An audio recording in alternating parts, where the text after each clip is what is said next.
Luhansk region is under constant enemy fire. The Russian army has destroyed 5 houses in Rubizhne and Novodruzhsk. Not a single food warehouse in Severodonetsk remains undamaged.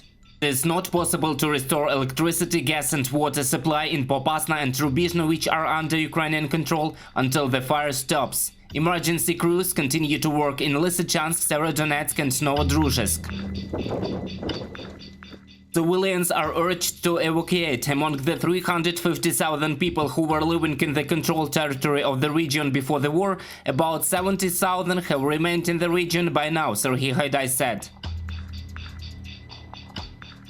Ukrainian defenders in Donetsk and Luhansk regions over the past day have eliminated 1 tank, 10 units of armored vehicles, 2 units of automobile equipment, 1 artillery system, 2 units of special engineering equipment, the anti-aircraft missile complex, the enemy ammunition depot, 3 unmanned aerial vehicles and 1 cruise missile. Meanwhile, the British Ministry of Defense says that Russian forces are advancing toward Kramatorsk, attacking with missiles. A high level of Russian aviation activity also remains, as the Kremlin seeks to provide direct air support for its offensive in eastern Ukraine, suppressing and destroying Ukrainian air defense capabilities. The long-suffering city of Mariupol is also under constant shelling. The residents sit in basements almost all the time. It is damp in the basement, cold. One would lie already there knowing they won't bomb you anymore. Look how many dead bodies we've buried around the building. Instead, one is lying down hoping they won't target this time. I hope they will rebuild it. The most important thing is utility infrastructure. Summer will pass quickly and in winter it will be very hard.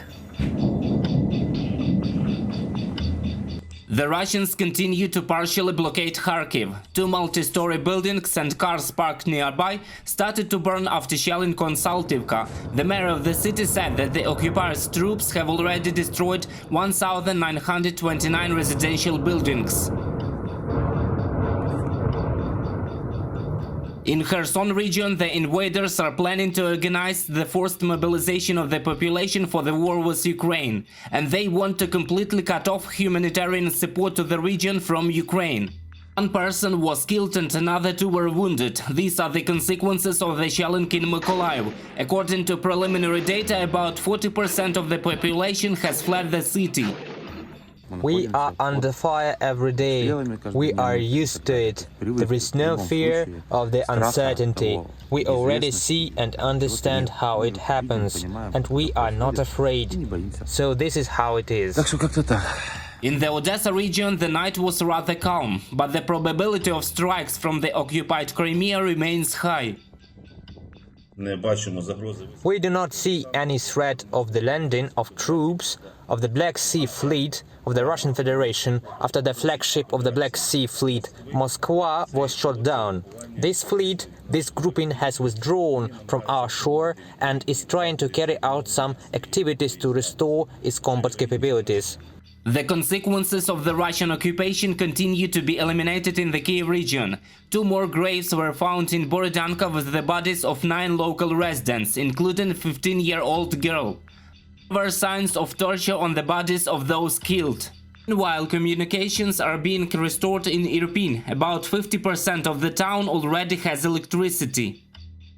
It is too early to return. It is still necessary to wait. The damages caused by the enemy are being calculated. Today we can already see that 2,000 families have been left homeless.